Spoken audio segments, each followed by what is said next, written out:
Bismillahirrahmanirrahim. Assalamualaikum warahmatullahi wabarakatuh.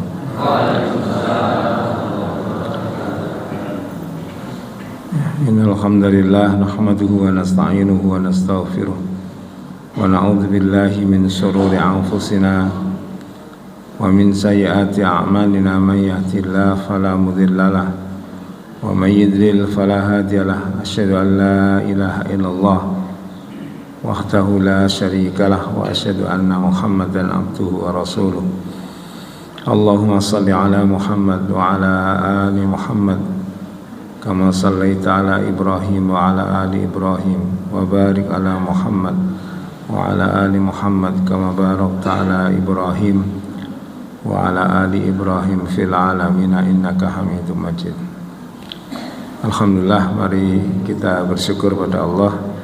Di hari ini Allah berikan kita nikmat untuk bisa melakukan salat berjamaah dan kita belajar agama kita hari ini. Dan Rasulullah SAW bersabda tentang masalah mempelajari agama itu, man salaka tariqan yaltamisu fihi ilman sahalallahu lahu tariqan ilal jannah. Siapa yang menempuh jalan untuk mencari ilmu, maka Allah akan mudahkan baginya jalan menuju surga. Salawat salam mudah-mudahan senantiasa terlimpahkan kepada Nabi kita Muhammad sallallahu alaihi wasallam, ya, para sahabat dan pengikutnya. Bismillahirrahmanirrahim. Hari ini kita akan belajar tentang keistimewaan atau kewajiban kita terhadap Al-Quranul Karim. Ya, Allah Ta'ala berfirman di dalam surat Al-Baqarah ayat 121, A'udzu billahi minasyaitonir rajim, alladzina atainahumul kitaba yatlunahu haqqa tilawatihi. Orang-orang yang diberi kepada mereka Alkitab, yaitu Al-Quran, yatlunahu, yang dia membacanya, haqqa tilawatihi, dengan benar-benar membacanya. Ulaika yu'minuna bihi, mereka itulah orang-orang yang beriman dengannya. Wa may yakfur bihi, dan siapa yang mengingkari Al-Quran, fa ulaika humul khasirun, maka sesungguhnya mereka adalah orang-orang yang merugi. Ya, Allah Ta'ala berfirman kepada kita tentang, ya, siapa sih orang-orang yang beriman kepada Al-Quran. Ya, ma'asyiral muslimin, sesungguhnya kewajiban kita terhadap Al-Quran ini yang pertama adalah mengimaninya, ya, sebagaimana firman Allah Ta'ala, ya. Jadi, dan bulan ini dimuliakan Allah dengan Al-Quran. Syahrul Ramadan alladzi unzila fihil Quran. Apapun, ya, yang ditempel atau yang diletakkan pada Al-Quran, padanya Al-Quran, akan mendapatkan kemuliaan dan keberkahan dari Allah Subhanahu wa Ta'ala. Contohnya bulan kita ini, ya, bulan Ramadan ini begitu mulia karena Allah turunkan dalam bulan itu Al-Quranul Karim. Kemudian Nabi Muhammad SAW itu menjadi Rasul yang termulia itu karena juga Al-Quran, ya. Waktu yang pertama turun, ya, Allah muliakan. Demikian pula pembawa Al-Quran yang menyampaikan kepada Nabi, Jibril itu sebagai Sayyidul Malak, ya, malaikat yang paling mulia. Itu pun karena beliau membawa Al-Quran. Maka kewajiban kita terhadap Al-Quran yang pertama, sebagaimana Al-Quran ini nyatakan, adalah beriman dengannya. Orang yang beriman dengan Al-Quran itu di dalam ayat ini adalah orang-orang yang mengikutinya. Yattabi'una haqqat tiba'ihi, mengikuti dengan sebenar-benar mengikutinya. Hukum-hukumnya, yang haram diharamkan, yang halal dihalalkan, ya, yang membolehkan ini dan itu dilaksanakan. Itu namanya orang yang beriman, ya. Kalau dalam tafsir Muyassar, ya, setiap kalimat ya ayyuhalladzina amanu itu ditafsirkan oleh penulis adalah orang-orang yang beriman kepada Allah dan Rasulnya dan menjalankan syariat-syariatnya. Itu disebut dengan ya ayyuhalladzina amanu. Ini yang pertama yang perlu kita sampaikan. Banyak orang yang membaca Al-Quran tetapi tidak beriman dengan Al-Quran. Ya, membaca. Jadi dalam hadis itu mereka membaca Al-Quran tapi Al-Quran tidak sampai pada kerongkongan mereka. Akan datang satu kaum begitu. Ya, membaca Al-Quran tapi Al-Quran nggak sampai kerongkongan. Contohnya adalah orang-orang yang mendatangi dukun dan percaya dengan ramalan dukun. Ya, itu disebut oleh Allah kufur dengan Al-Quran.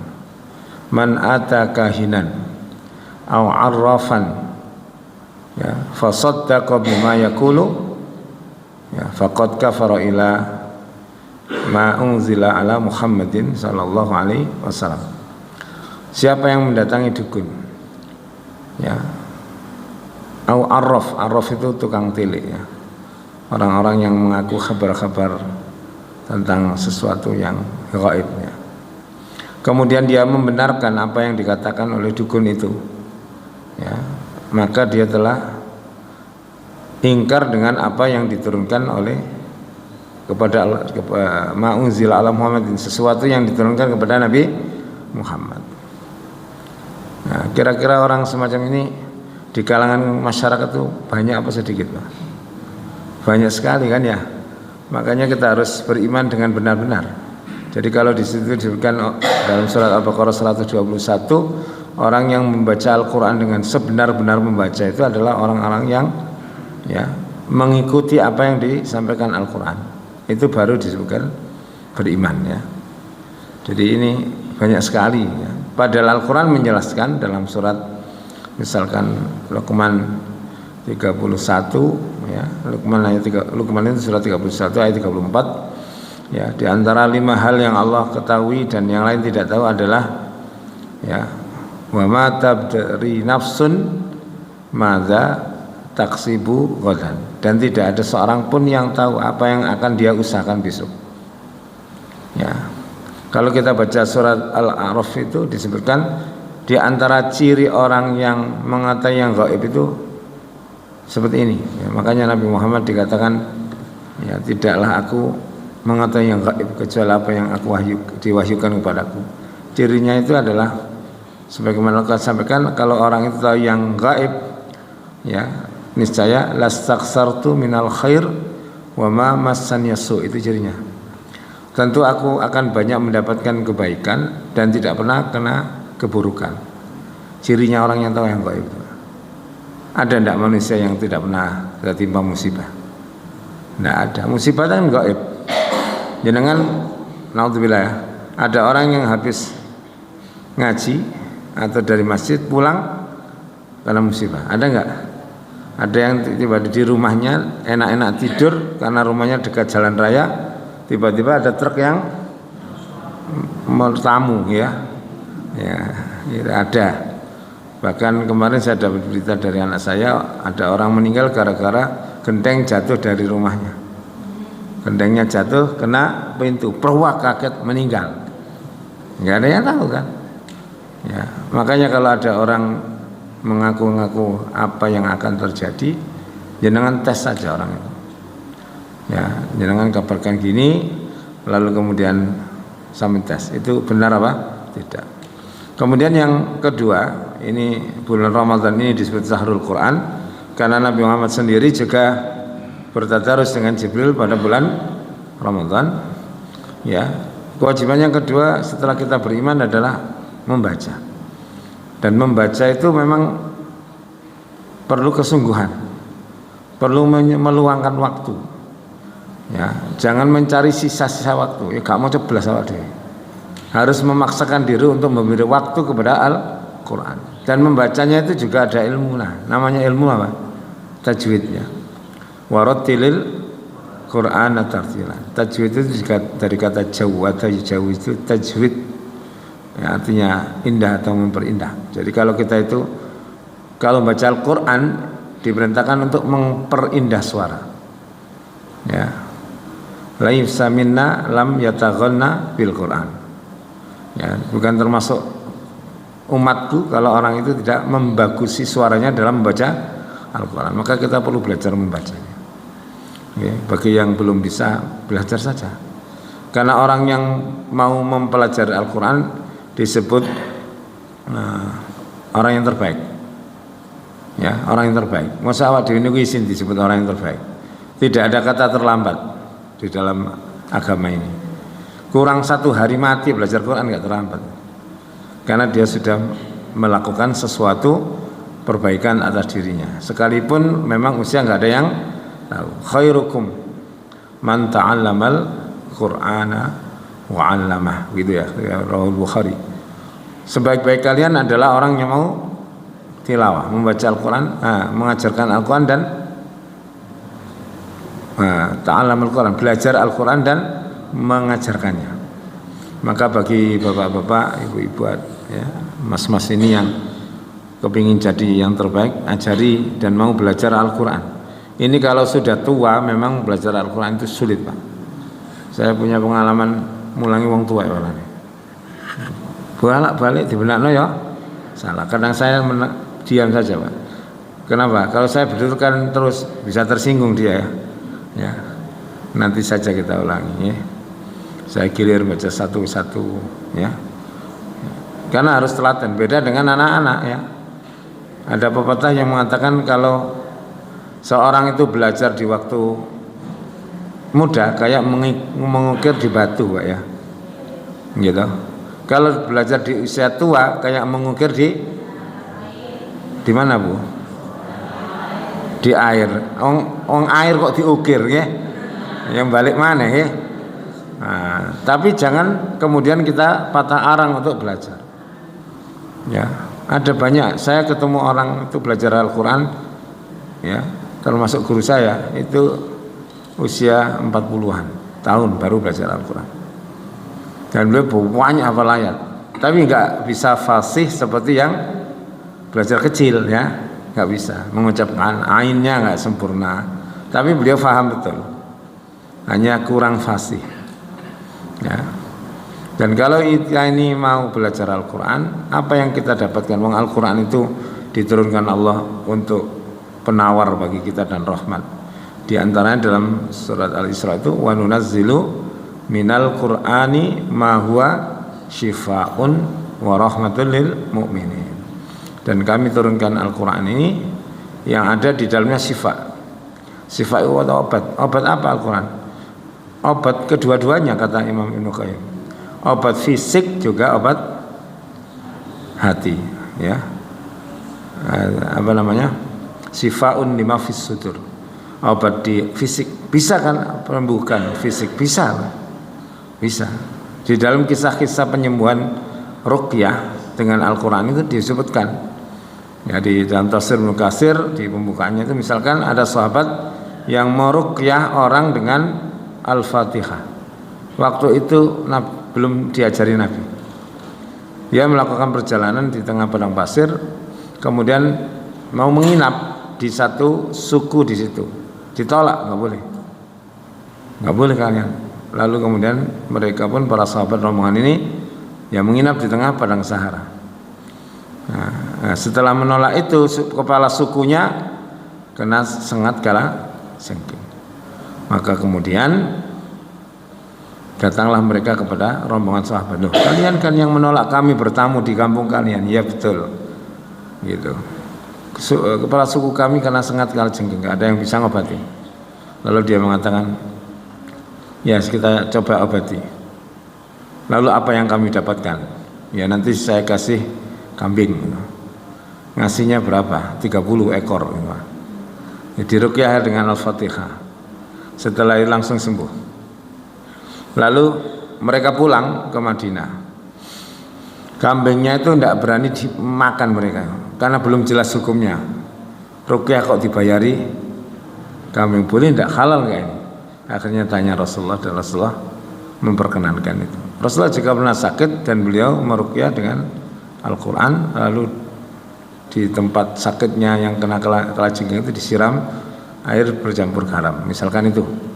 Contohnya bagaimana Al-Quran itu bisa menyembuhkan secara fisik. Dan ada beberapa kisah yang saya dengar dari pengajian para ustadz, termasuk Ustaz Zudi pernah cerita juga. Ustaz Khalid itu saya semak, ada juga beliau bercerita ada seorang yang sakit. Ya, kalau Ustaz Zudi cerita ada orang yang sakit kanker, sudah dokter yang angkat tangan. Ternyata dibacakan ruqyah Al-Quran, dibacakan terus. Di koma dia, gerak-gerak dan qadarullah Allah menyembuhkan. Ya, kadang ada pula orang yang sakit kanker itu yang sudah lobang ya, itu disembuhkan dengan memaafkan orang lain. Memaafkan orang lain itu Al-Quran, ya. Wal afina anin nas, ajaran Al-Quran. Ma'asyiral muslimin rahimakumullah. Ya, setelah kita suka membaca Al-Quran, berapa pahala membaca Al-Quran itu? Banyak Pak, satu huruf 10 kalau lancar gitu ya, kalau lancar 10, kalau gerodal-geradul pintar gerodal 7 minta berapa? Karena pahala itu sudah ditentukan, nggak bisa diminta ya. Yang nggak ada ketentuan pahala itu adalah puasa dan sabar ya. As-saumu junaidul, as-saumu li wa ana kullu amali ibni adam lahu illa siyam. Setiap amal anak Adam itu baginya. Artinya jenengan tahu kok jumlah salat subuh itu berapa pahalanya ditentukan. Gitu kalau jamaah gimana? Kalau ini ya kalau 27 derajat atau 25 ya hadis. Kecuali puasa. Sedekah ada ya ketentuannya. Al-Baqarah 360 saat itu. Masalul ladzina yunfikuna amwalahum fi sabilillah kamasali habbatin ambatat sab'a sanabila fi kulli sumbulatin mi'atu habbah wallahu yudha'ifu liman yasha wallahu wasi'un alim. Itu loh. Itu ada ketentuannya. Kalau puasa enggak ada. Masing-masing kita dapat pahala sesuai dengan apa? Kemampuan dan kapasitas kita untuk menjaga. Dan yang kedua sabar, Pak. Sabar itu gak ono hitungane. Ya. Berapa Allah kasih ya sesuai dengan derajat kesabarannya. Sabar niku abot enteng. Antep nggih. Tadi kembali. Kalau orang baca Al-Qur'an goral-gadul, kata Nabi walahu ajran. Dia dapat 2 pahala. Jadi yang goral-gadul contohnya kalau enggak tahu kalau di sini di kampung-kampung itu ngajinya goral-gadul sudah naik speaker itu ya. Walladzina kafaru wa kadzabu ngoten ya. Tapi kalau dia tidak mau belajar ya dosa. Kalau dia belajar tapi masih gradul maka dia dapat 2 pahala. Pahala yang pertama membaca, yang kedua pegel. Sak lempir wis kamar inget. Yang lancar setengah jam itu 1 juz. Nggih, sing lancar.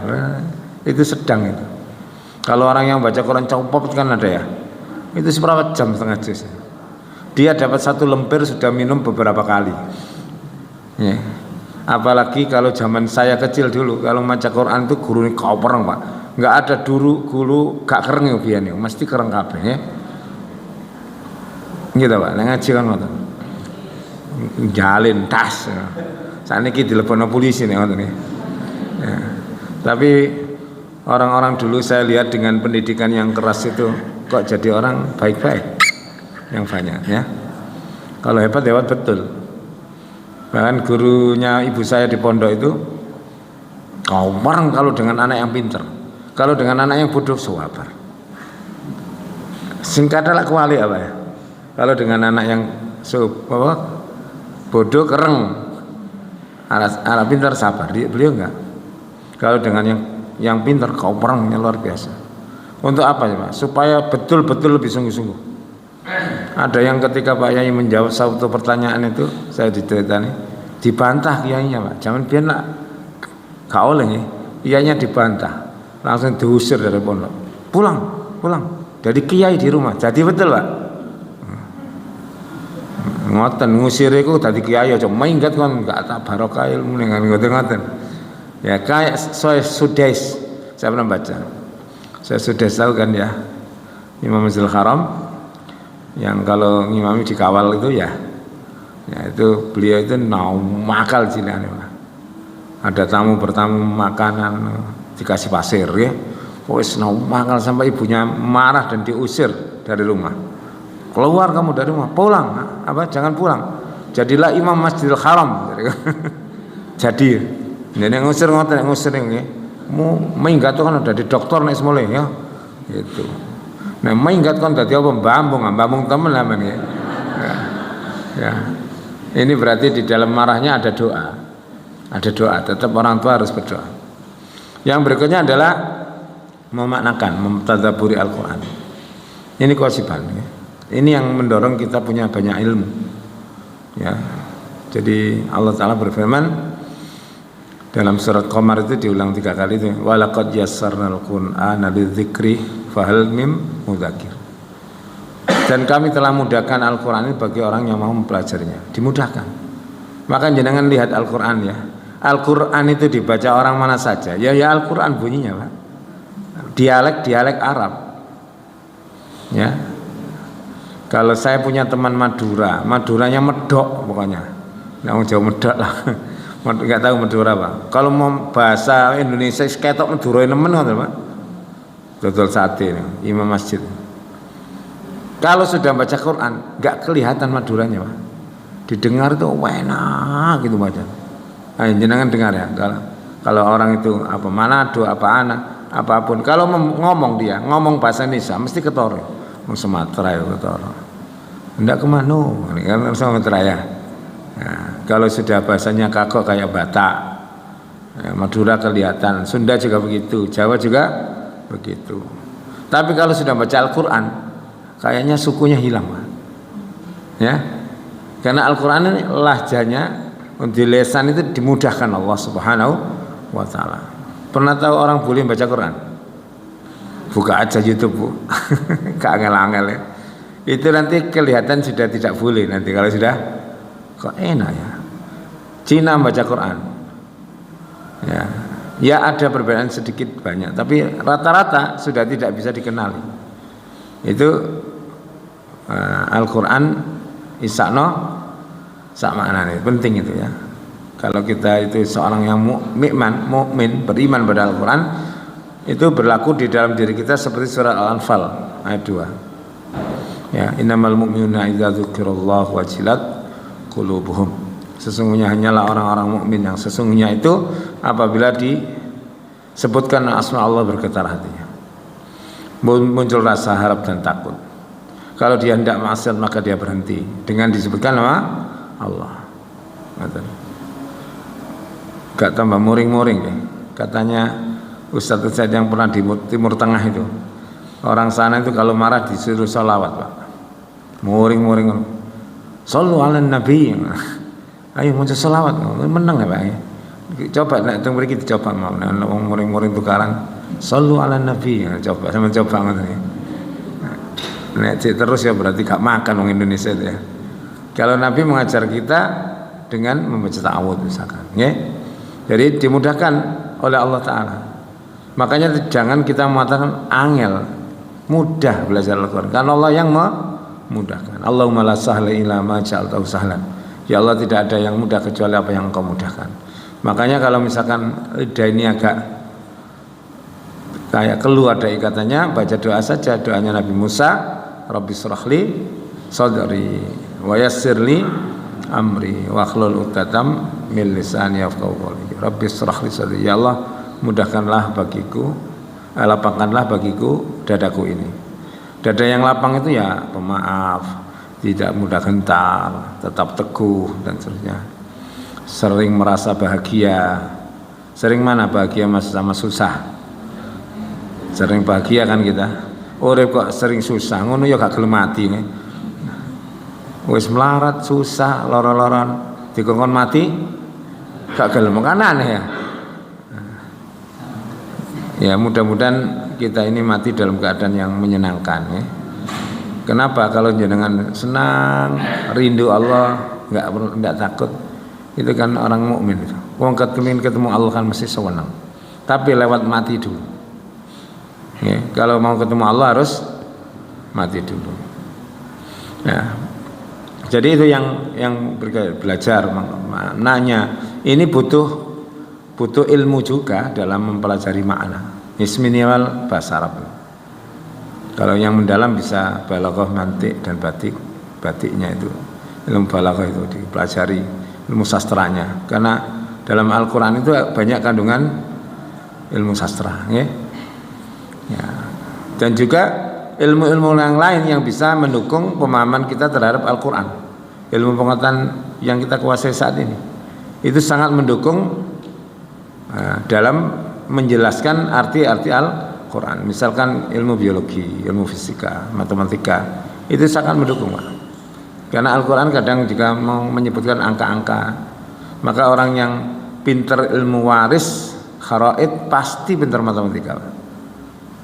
Karena dia pandai berhitung, ya. Yang setelah itu apa? Kalau kita sudah pahami Al-Quran, kita amalkan Al-Quran, ya semampu yang kita, ya semampunya, mastata'tum, ya.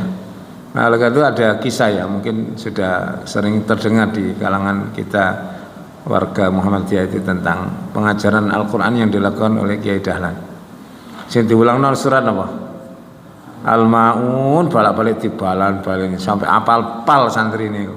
Bendino Al-Maun. Nek santri biyen tetep teko, Pak, nek zaman biyen. Masih diulang pancet ya teko, menimannya mah teko. Nek saniki ngisi jemale. Pas pancet ae. Al-Qur'an itu sering mengulang-ulang enggak, Pak, kalimatnya? Maka pengulangan dalam pelajaran itu penting. Sekalipun sing diomongi wis hafal. Anake bendino dilingno, salate aja lali tepat waktu jamaah. Sampai salate arek nirokno ngoten. Kalau anak jenengan nirokno ya sampean ngarek ngomong, kapan dilakoni wis hafal. Kan gitu aja kan? Makanya Al-Qur'an itu sering mengulang-ulang kata. Seperti perintah ini dan itu banyak sekali di Al-Qur'an diulang. Karena mengulang itu penting, ya. Mengulang sesuatu yang ditekankan untuk dilaksanakan penting. Ya ayyuhalladzina amanu taqullah. Berapa kali, Pak? Di Al-Qur'an. Takwalah kamu kepada Allah, takwalah kamu kepada Allah. Banyak. Itu menunjukkan takwa itu begitu penting. Maka diulang-ulang oleh Allah. Aqimus shalah wa atuz zakat. Berulang-ulang. Ini seru ya Pak arti ini, ya. Sampai apal ketepal. Ya. Tapi salat yang dikehendaki Nabi atau Rasulullah yang dilaksanakan beliau itu apa sudah kita capai? Apa salat kita sudah mencapai salat yang dilakukan oleh para sahabat dan tabi'in? Karena dulu awak dewi. Kalau Ali bin Abi Thalib itu pernah kena panah punggungnya, ya, dalam satu peperangan. Lalu beliau mengatakan, ini apa? Aku tak salat. Enggak nabi salat jabutan. Ini setelah salat dengan khusyuknya dicabut. Mari salam, wis mari. Awak dewi, apa ngono? Durung, ya, wong dicakot semut ae krasa. Bahkan tidak digoda itu, tergoda sendiri, Pak. Gak digoda moro-moro eling. Oh iya rek konciku mang nang ndi. Terus akhirnya sami Allah mek grabak sae. Iki alhamdulillah kan. Kan begitu. Ya, salatnya masih perlu belajar, ya. Jadi Al-Qur'an itu luar biasa. Dan rumah itu disuruh menghiasi dengan Al-Qur'an. Bukan dipasang ayat kursi supaya setannya tidak masuk. Kayak nonton film Darto Helm itu. Ya. Ya, disuruh membaca di rumah-rumah kita. Ya. Kalau membaca di rumah itu terasa malas kadang-kadang. Kenapa? Karena perintah Nabi mesti dihalangi setan, namanya. Tapi nek sampean baca di tempat yang Nabi larang, lak muncul diri. Ya. Orang zikir di masjid, di rumah. Kalau rumah kita sering banyak dibacakan Al-Qur'an, nanti akan ada cahaya yang Allah Ta'ala berikan, ya. Kalau seseorang itu kumpul membaca Al-Qur'an, majtama'a qaumun, ya, fi baitin min buyutillah summa yatlu kitaballah, lalu membaca Al-Qur'an wa yatadarasunahu, lalu tadarusnya. Minimal jangan kalau membaca Al-Qur'an itu pertama adalah diberikan rahmat Allah Ta'ala, diberikan ketenangan, diliputi malaikat, ya. Majelis seperti ini didatangi malaikat. Malaikat itu mencari-cari majelis Al-Quran atau majelis ilmu, ya. Yang berikutnya yang paling sangat kita inginkan wa dzakarallahu man indah. Orang yang belajar Al-Qur'an, zikir, belajar ilmu itu akan disebut-sebut namanya di depan malaikat yang ada di langit Allah. Jadi namanya dikenal, Pak. Mati itu dikenal. Makanya orang itu meninggal rohnya kan diangkat ke langit dulu. Itu dikenal langit. Oh, ini orang yang sini. Tahu malaikat, Pak. Makanya itu kalau ada orang bilang hati-hati dalam berucap engkau diamini wali liwat. Gak ngoten nggih. Maksudnya niku mboten wali niku mlaku-mlaku Sunan Kalijaga mboten ngoten nggih. Yang dimaksud itu adalah para malaikat yang mengamini ucapan dan doa kita. Makanya jangan apa istilahnya gampang ngomong yang jelek nggih, utamanya pada anak-anak kita. Batin-batin sing elek dilangaken. Karena dalam hadis qudsi ana inda dzanni abdi bi. Aku akan bersama prasangka hambaku kepada diriku. Kan begitu ya?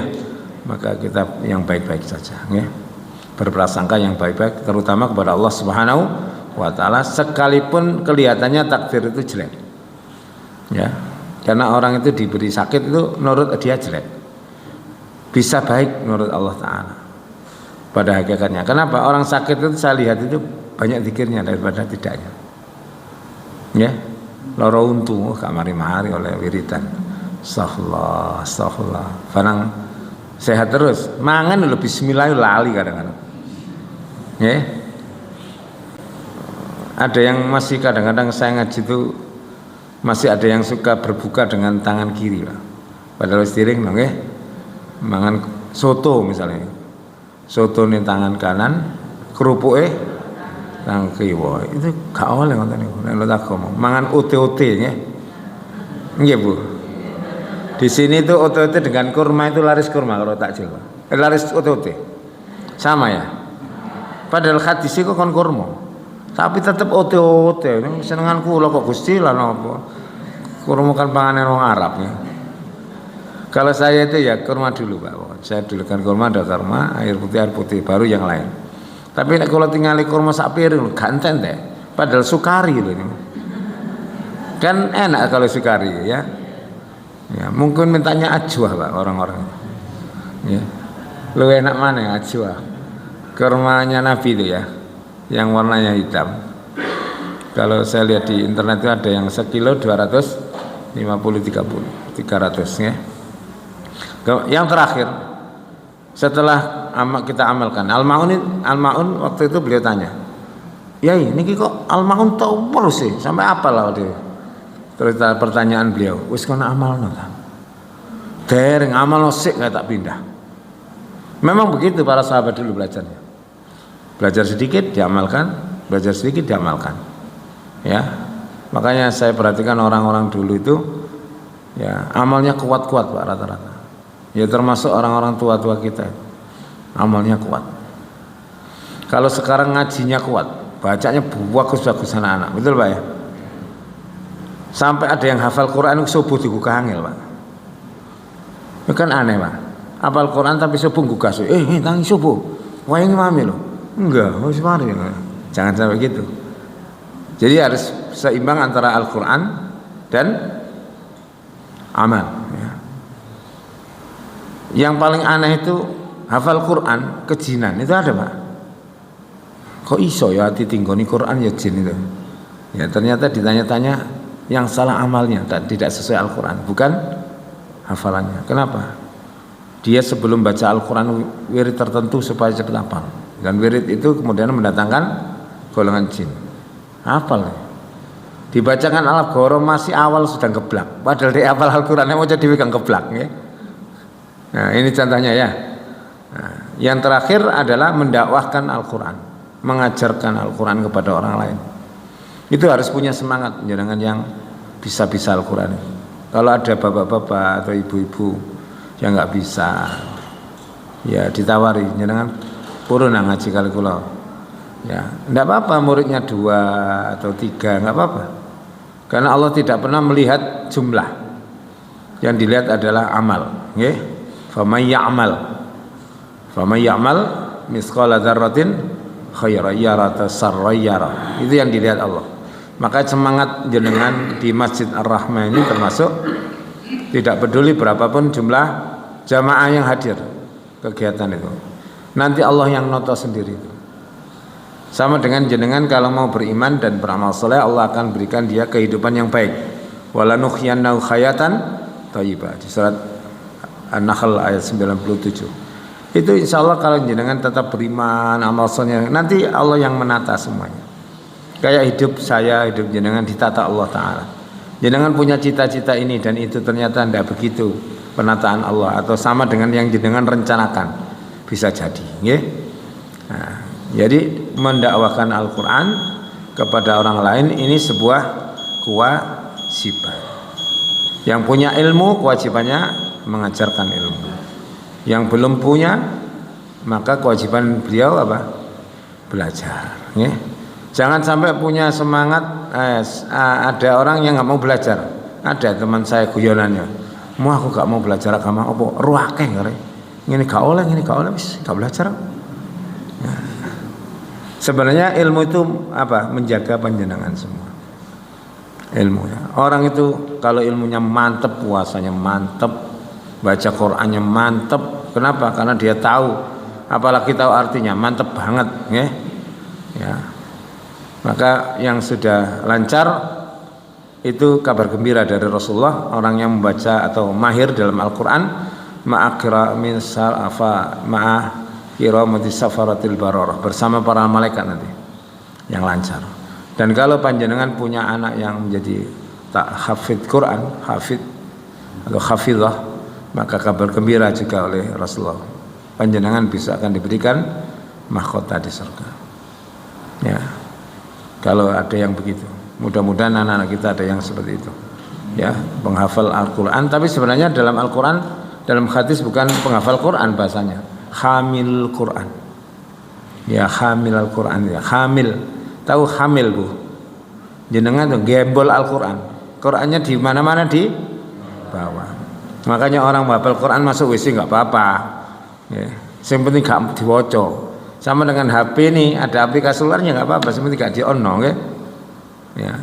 Ini insya Allah akan menjaga orang-orang yang dekat dengan Al-Quran, dekat dengan Allah. Yang terakhir penutupnya, kalau kita baca Al-Quran Bapak Ibu, jenengan harus merasakan bahwa hari itu Allah sedang berfirman kepada kita, ngajak ngomong kita, ya.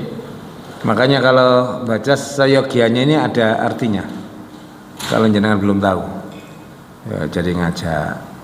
Sebab kadang-kadang di antara kaum muslimin itu ada yang menyebut asma Allah di potongan ayat. Nah, timir nggih. Saniki wis gak umum saya. Ara'aital ladzi yukadzibu biddin. Allah, lah itu sing ngoten nggih. Kalau di hadis ya ada. Tapi kalau diartikan kurang ajar kalau ayat itu. Ara'aital ladzi yukadzibu biddin.